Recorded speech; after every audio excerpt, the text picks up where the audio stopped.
That's funny. It's funny because it's true. I get to do this. And it makes it very hard to just be in the world.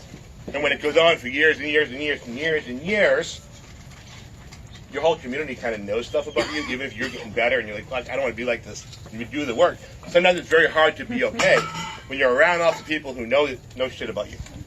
Because you probably were effed up at one point, or you did something screwed up. And that I had to transcend all that in those brutal ways. And so for me to connect with anybody, anywhere, anytime that will validate me by knowing this heart, knowing who I am as a person, and to listen, not so much to relate with the story, because the story is what it is. We've all had trauma. We've all had things happen that make us feel degraded and invalidated, that then manifest into stuff that are problematic for us in our lives. But the real beauty is, how do you become where you're at today, and what do you take with what you have now and make it better tomorrow? Because I am an example of living in the moment.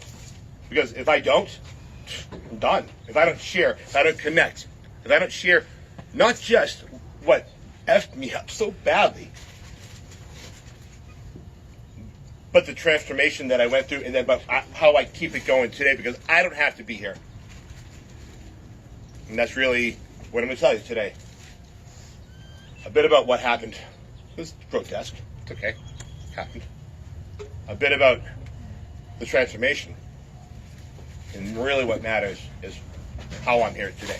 Because how I'm here today is at the core the same reason why everyone sitting here is here today. Not just sitting here as a person with a beating heart, but sitting here in the living world.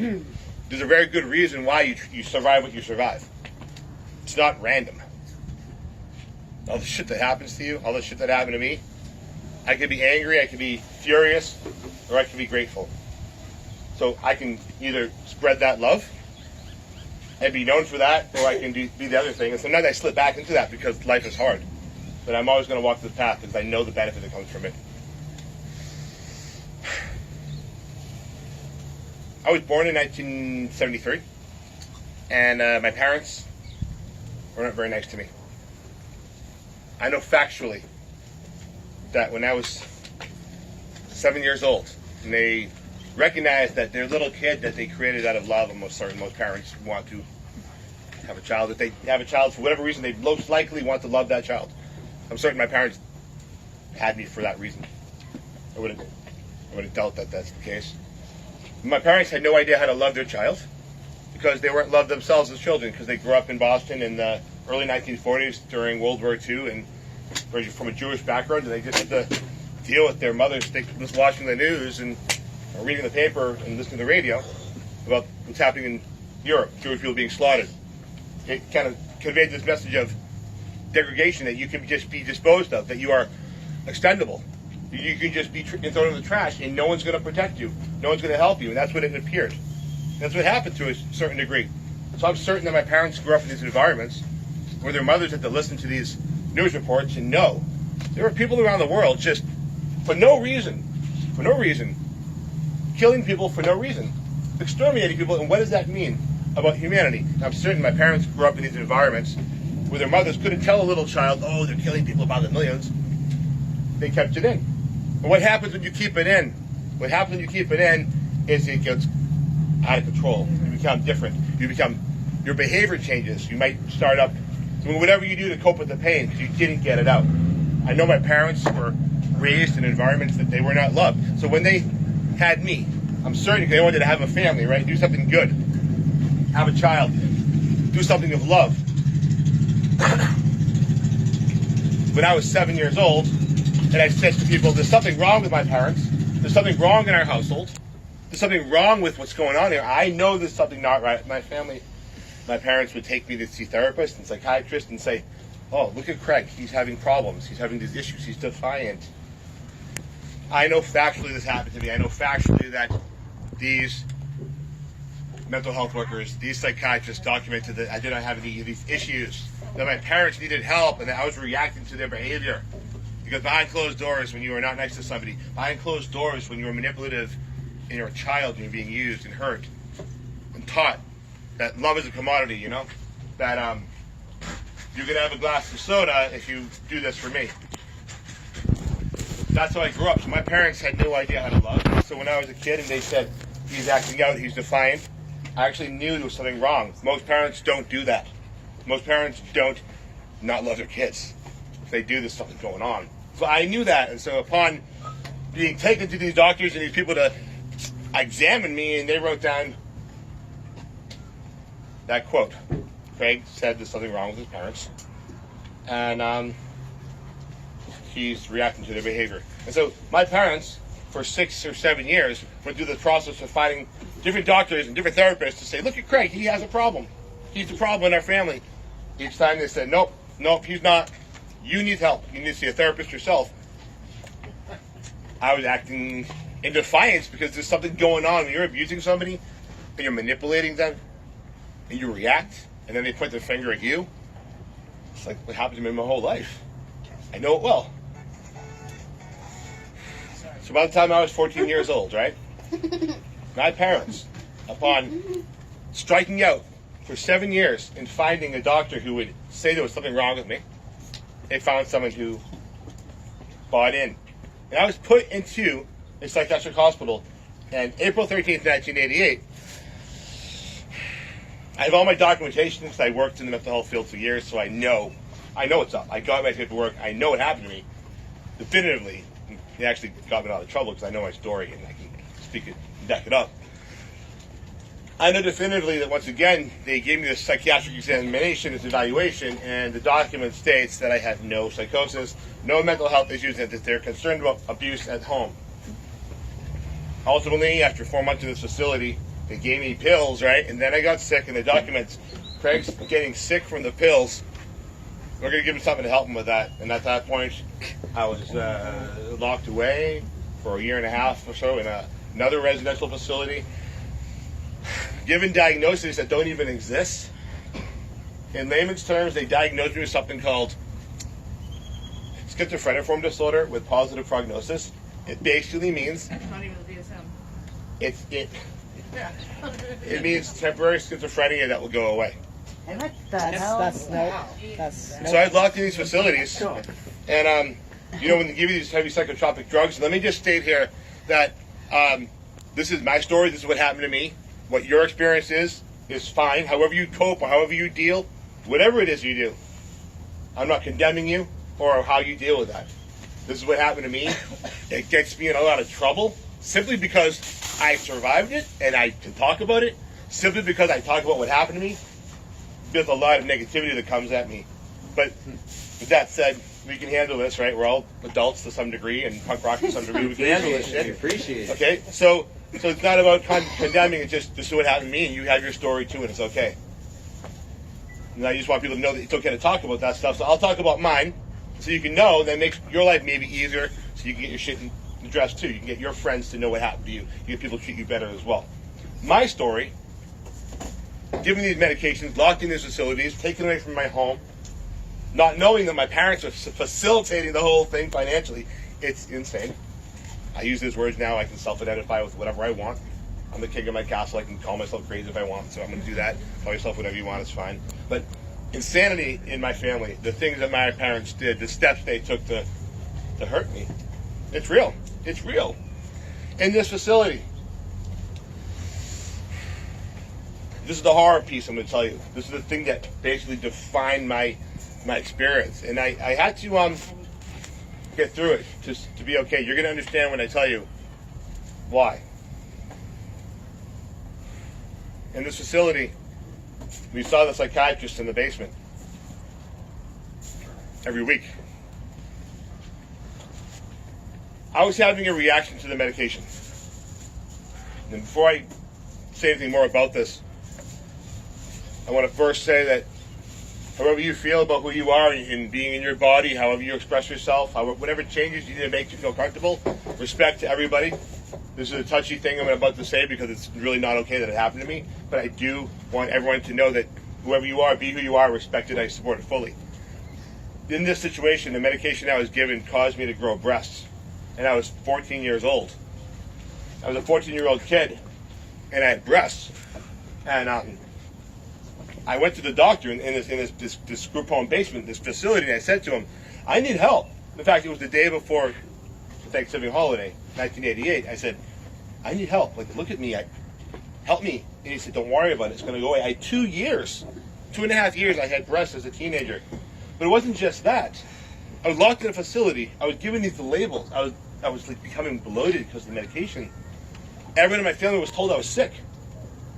Everyone was told I was sick. I was torn out of high school. I just told no one ever again. All my friendships were over and like that. Just like that.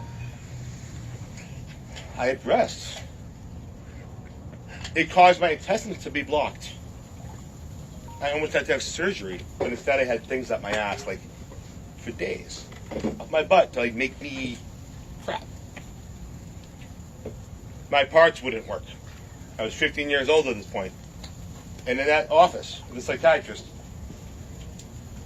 I was in Belgrade, Serbia recently, and I told the story just like I'm telling you now, and some women spoke up and they said, Craig, when you speak about this story and you say it was your first sexual experience, what you're describing isn't an experience.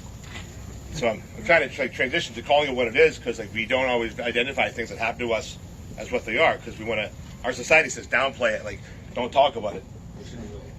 So I still kind of think of it as an experience, but the more that I think about it, it's really disgusting. So I'm gonna share it and think we can all handle it here, and you're prepared. It's not gonna be too much, but in this psychiatrist's office, where I met with him every week, where I had already shown him what was going on with me, where they already invalidated me and said, don't worry about it.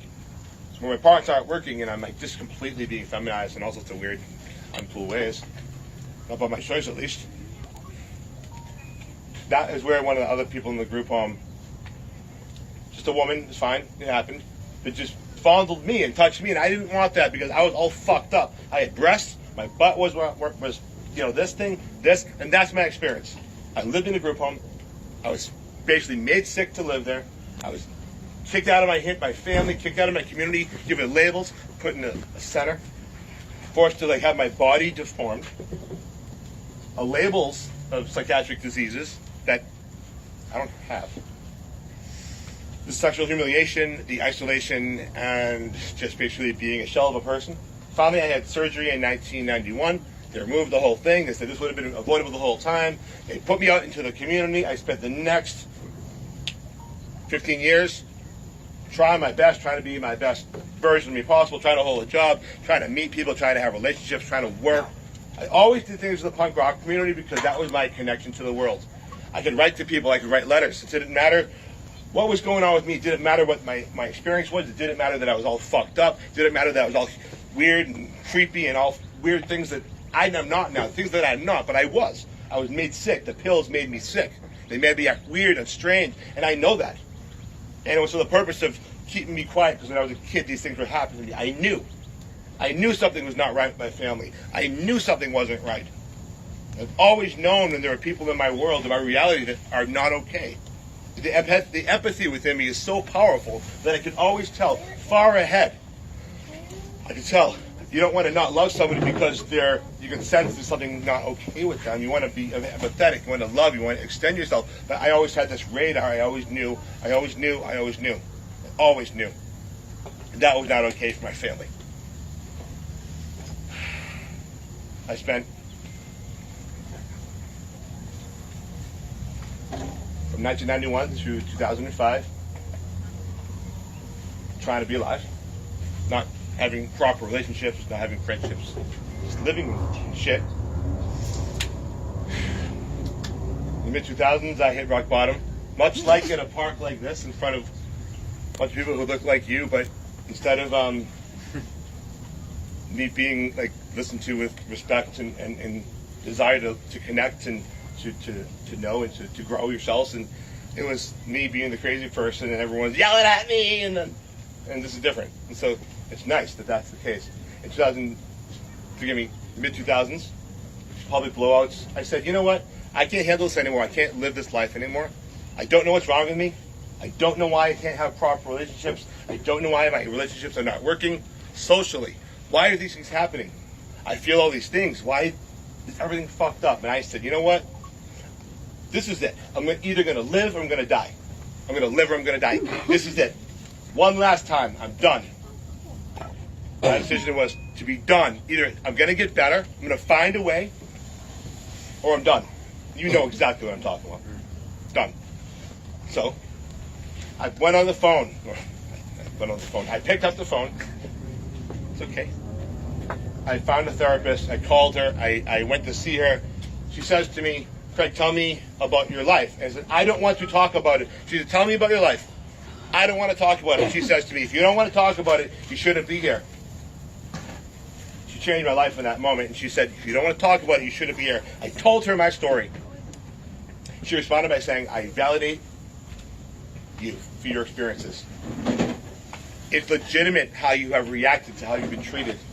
And if you will trust me and allow me to help you, I'll do everything in my power to do so. And I said, sign me up. That sounds great. I'll believe you. I can see you have integrity. You're telling me the truth. No one says that to somebody, so they don't mean it. And so I learned right there and then that I could control much more than I thought. She changed my life. I went to see her every week. I found out that I could get trained to be a mental health worker with my lived experience being known. I went through a process of finding this funding to be educated, to go get certified to work in the mental health field. As a person with lived experience, I did this program in Massachusetts. I went to college to try to prove that I could do it, and I got so bored. I got my 3.8 at GPA, and I was done. Go to college if you need to. I can't. Oh my God. I became a mental health worker. I wrote a book unintentionally as part of my training to become a counselor, a peer worker, a peer specialist. I had to have an internship project. In my internship project, I created a peer support group. I had no idea that I was doing anything of value. I had no idea I was creating something that people wanted. I had no idea that it was going to take me all over the world like it has. I had no idea. For 5 years after completing my internship, I gave a group in different places, volunteering, giving of yourself because that's what you can do. If you have something to offer, give. Help others because you can. Not because you have to, because you can. Unbeknownst to me, years after I ceased giving these support groups as a volunteer or as a worker, I decided to publish this book, DIY Punk. I wrote zines for years. You can go online, upload a file, get a cover mate, and publish a book. And so I did. And now it's German, French, Dutch, and Finnish. Wow. And in the next 3 weeks, I'm going to have it done in Spanish, Italian, Tagalog, Swahili. Wow. I'm I serious. don't even know some of those countries. Oh, yeah. Random question. Do you happen to have one in German on you? No. But we'll figure it out. Should we be saving our questions till the end? Or It's okay. Okay, so Sorry. I have another question. But hold that thought. Okay. And so, that's how I got to where I am today, with the exception of one thing. In 2015, upon obtaining all my paperwork, upon getting healthy despite everything that happened to me, getting healthy with the drugs in me, knowing they were making me sick, the documentation proved it. I went to see different psychiatrists. My parents were paying the other one by personal checks for about 15 years. And they said, Craig, you don't have these conditions. You don't exhibit this. The medication is causing you to feel sick. You have trauma. You need to get off these pills. We're going to remove these diagnoses from your file. And you got to get it done because they're making you sick. Who has heard of a psychiatrist tell a long-term patient,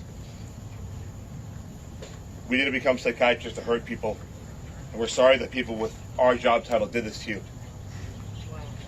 They So- said that? They actually said that here. Oh my God, great. Wow. So- That's good.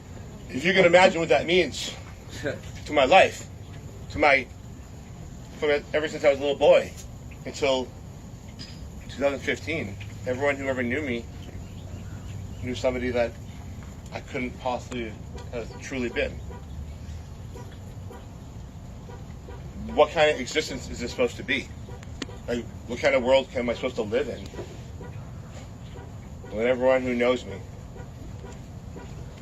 I just accept that as like a blessing because it means something to me and it's cool. It's like That's yes, cool. keep going. I feel like that's my like Knight Rider. Cool. But just like Oh my gosh. Michael. Cool. The funny thing about all this is I can tell all this horror stories, but it's still kind of a comedy show. At least with us. 2015, about getting off these pills, I had a neurological condition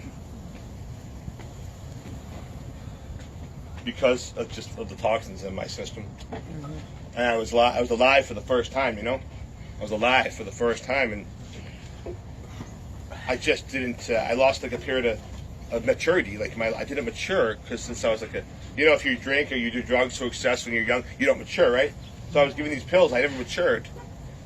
I was like 15 years old, and I had a cognitive issue. There was a time where I could not really speak clearly. It was hard to hear me. It's better now, thank goodness.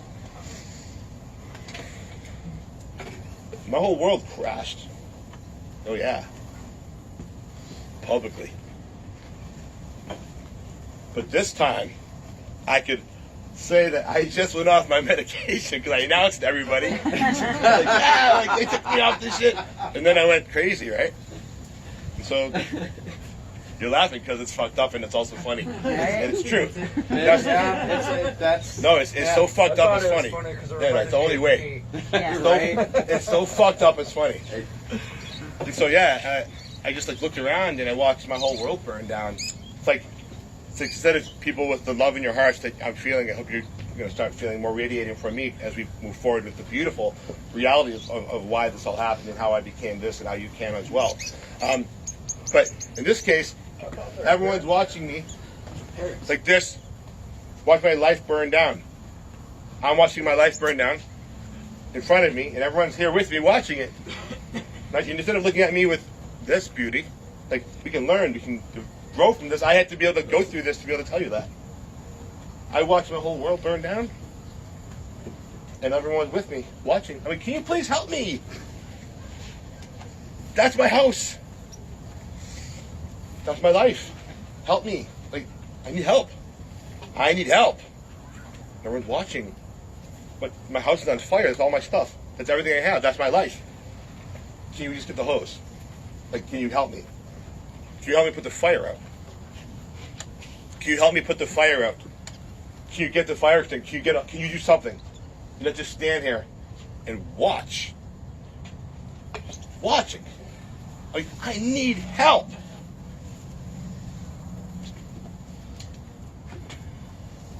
I'm like, does anyone care?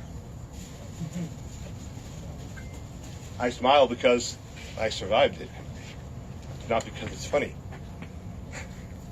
The fact that I can stand here right now and feel good.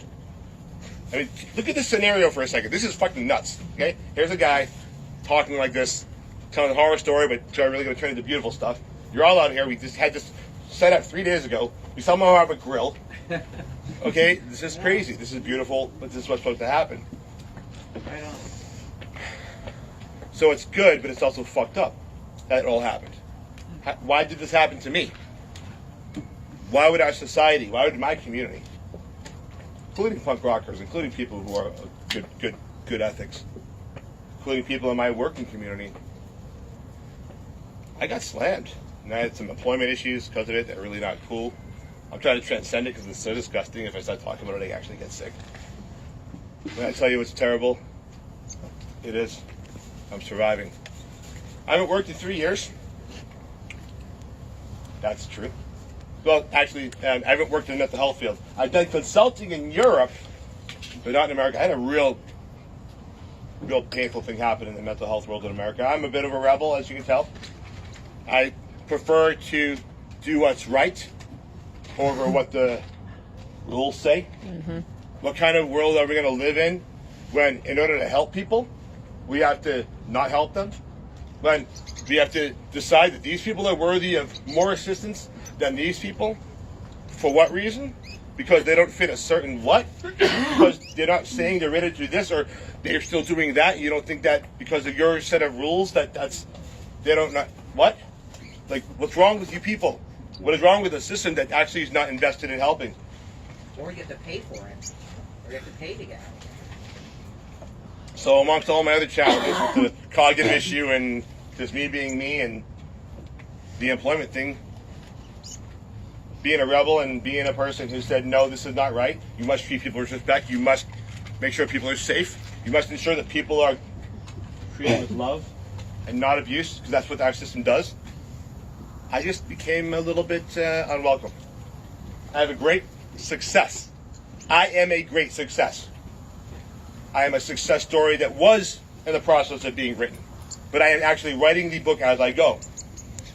There was a period of time when I would state, well, if I wrote my memoir today, the last chapter, I know now it's on video, so no, that's okay. Don't, whoever's watching this out there in the world, don't take this as mine. Probably not. Probably someone else has done it. I'm just getting, make sure it's all good. It's all good. Don't get nervous. You're doing good. You're doing good. Oh, great. If the chapter is going to be, the last chapter of the book was going to be today, it'd be the beginning. Last chapter, 2 words, the beginning. But that was a year ago, or 2 years ago, so that the beginning actually has still been going on. So,